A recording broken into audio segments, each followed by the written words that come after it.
It's been announced, Season 2 of New World is here, and I've got to say, some of the changes are insane. There's some big news. One key thing, by the way, straight off the bat, is that the new raid is actually going to be Beast. I was convinced it was going to be Angry Earth. I am wrong. I apologise. There's a video as well, and I've watched the video, and anything that they said in the video that's not on the post, I will let you know. So you can see it is called Blood of the Sands, and it's actually going on the PTR on the 25th, but it's actually going to go live on July 6th. And it does feature what we would expect: new narratives, massive sandworm, PvP activities, Transmog elite trials, new 3v3 arena map, the First Light Retraction. We'll come to some of these in a moment. For example, Transmog are slightly delayed, but let's have a look through these and see what we actually have got. There's a video as well if you want to watch that. There is, of course, a new story. I'm not really going to talk about it too much here, but there's a new story, there's new characters, all that kind of good stuff.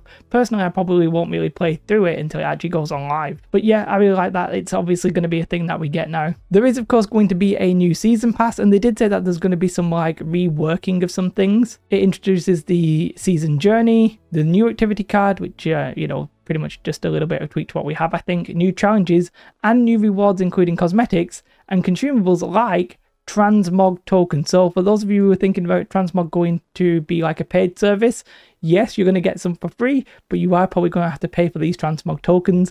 That's the way they're doing it. That actually makes sense. I think Transmog tokens makes more sense than gear set storage is being sold, but you know, that's just me. Now, they did mention, and I don't know if it's in the next section, it's actually going to be coming mid Season 2. It's not actually happening when the Season 2 patch goes live. Transmog a little bit delayed. But what's interesting is that they do say you use that Transmog token to capture the appearance of any gear collected in the world and then transform it into a usable skin for your cosmetic collection. So it sounds like once you've used it, you have that skin forever. It's not like it's going to go away, and it sounds like you'll just use it like a regular skin. Obviously, we'll see that on the PTR. Of course, we're getting the raid and the raid groups. Now, they did say in the video that this is Beast. I was for sure certain it was going to be Angry Earth. Apparently, somebody in Brimstone even said it was related to Angry Earth, but no, it's Beast. And personally, I just jumped onto the live version to buy as many of these vial of wolf essences as I can. Basically, the perk that you're going to need to craft Beast Ward items. I should probably do the same for Bane, but I just don't have time because I'm making this video. Any Beast item you get in the next coming weeks and months, you are going to want to keep. It sounds like it's going to be Beast Ward, Beast Bane, and whilst I'm angry about that, it's okay, fair enough, I get it. There is the seasonal trial, which isn't actually a raid by like the sound of it. It's sort of like something in between. The trial here, the hatchery rather than the sandworm, is actually going to be for 10 plus max plays, it says. It's interesting that they say 10 plus. I wonder if you can actually make it easier for yourself. And it's going to be a little bit like the invasions. You're going to have to fight waves, and it's going to progress your season pass, and you're going to then earn unique rewards as well. It's actually a weekly activity, it sounds like. Although it says weekly activity, but then it said you can earn it 7 rewards per week. So I think basically it's a weekly activity that you can do every day, if that makes any kind of sense, which I'm not sure it does. But alright, that actually sounds cool. They did mention in the video that there's going to be like some sort of like solo path that you can do there. I'm not quite sure what that entails, but that's good to hear that they're thinking about solo players. Now, one thing they mentioned with regards to these raids, I think it's mainly the wurm raid.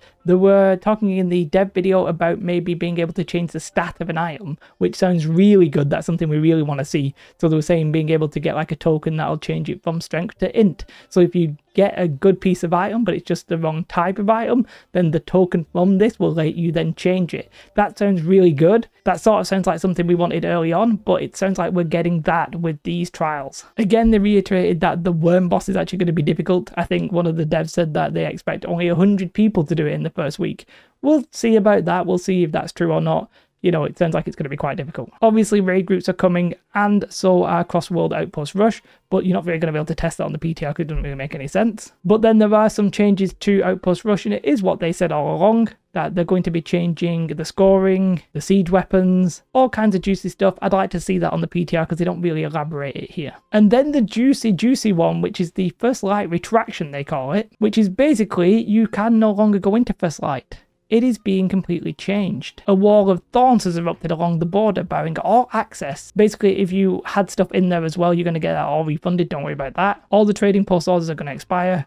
Companies will get gold. the First Light faction control point buff has been moved to Weaver's Fen, and the Weaver's Fen one's been discontinued, and they have big plans for the territory. This is only the first step.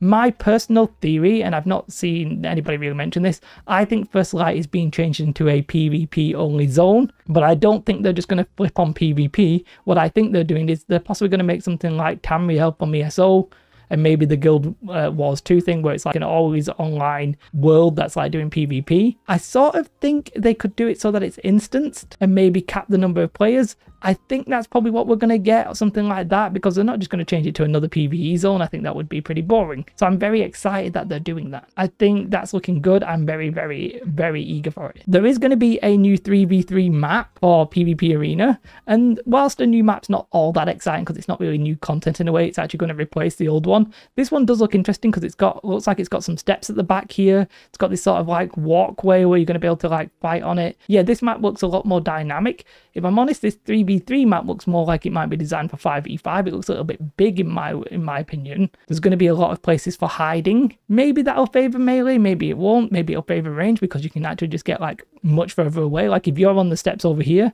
and you're down there, then you know it's going to be a difficult journey to get across.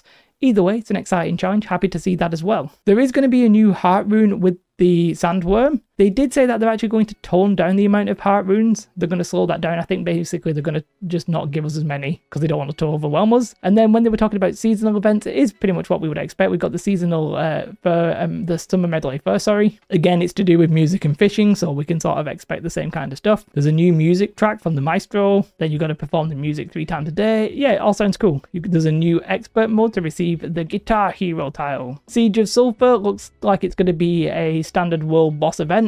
10 plus players, you get it, you get rewards. And this is coming to the PTR on May 25th, which is Thursday at 10 AM PST, 6 PM UTC. Now, I'm not really sure what I'm going to be doing there because I have actually got access to the Throne and Liberty Korean beta.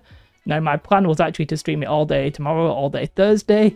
I may sort of stop that and then do this for the evening. We'll see how things are going. But yeah, some really interesting stuff here. Very excited to see what we're going to get. I don't think there's anything like really going on at the bottom right. Nothing crazy, all your standard stuff. They did mention for the wurm as well that it's probably going to be acid related, so that chitin padding, that's probably going to be very valuable in anything. I'm going to go and jump on the live server right now and buy some while I'm editing this video. So yeah, just very exciting stuff. Obviously, once we get the PTR, we'll know a lot more. I'll be here to talk about it. I know I'm supposed to be doing Throne of Liberty, but I'll actually just jump across and do this because this is really where my heart lies. So let's see what we get. I'm very excited. Everything there looks good. They're talking a good game. Obviously, this is sort of like pre-expansion. A lot of people are like, why even bother before the expansion? But the reason I'm going to bother is because it sounds fun. Seems reasonable enough to me. Big shout out to my YouTube members. If you want to come and follow me on Twitch, I'm not sure I'll be doing this on Twitch or YouTube. I'm not sure where I'll be streaming this, but I will be streaming it quite a bit. So do make sure you follow me over on Twitch or subscribe to this YouTube channel, basically. What you should definitely do though is have a most beautiful day. Like and subscribe. Goodbye.